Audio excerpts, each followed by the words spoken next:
bawat sitwasyon ng buhay, dapat itong ipagpasalamat, bigyan ginhawa, at huwag pairalin ang puna o negatibong kaisipan. Ako si Jose Quezon, kasalukuyang naninirahan sa Pasay City. Ako ay asawa ni Rose Quezon at ama ng 2 anak ko na sina Ann at Kevin Quezon.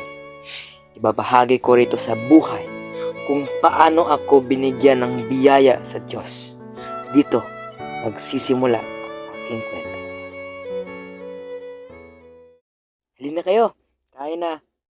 Oh, halika na dito, Ann. Huwag kang magbaba dyan sa cellphone mo.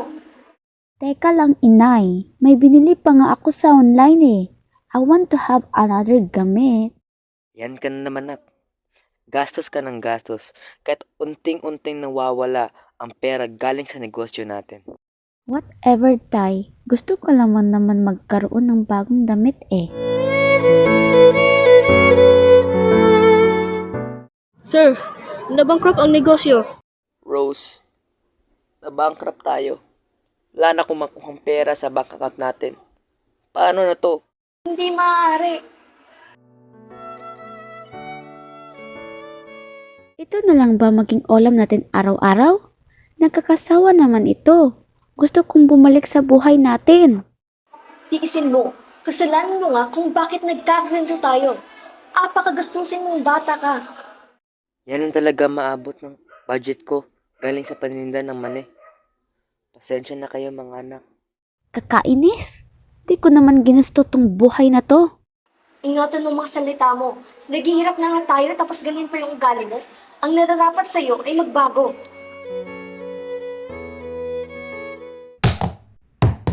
Ay, Manong, pasensya na po.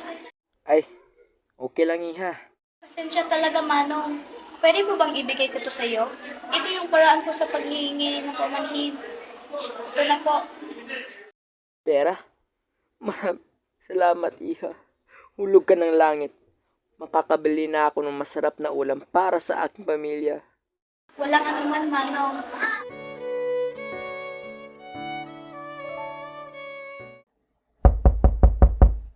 Tao po. Dito po ba ang bahay ni Jose Quezon? Oo, dito po. Anak po ako ni Jose Quezon. Nasa kwarto po si Papa. Gusto ko sana mag-offer ng trabaho para sa kanya. Kilala ko siya dahil sa kaibigan kong si Jess. Sino po yan? Ako po ay isang business owner at gusto ko pong mag-offer ng trabaho para sa inyo, sir. Anong trabaho po yan? Sa business ko po, gusto sana kitang maging employee.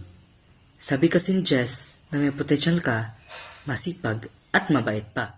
Hiyaya ng Diyos to. Salamat sa Diyos. Oo po. Tatanggapin ko po ang trabaho na inilahad mo. Maraming salamat po. Ang walang Diyos, tayo ay magkakaroon ng bagong buhay. Talaga po, tay? Pangako ko sa inyo, hindi na ako maging pasaway na anak. Buti at napaisip ka. Tsaka, maging katrabaho kita muli, Sir Jose. Talaga ba, Henry? Oo, excited na ako. Maraming salamat sa Diyos at sa inyo. Pangako, hindi ako gigibain ang tiwala niyo sa akin.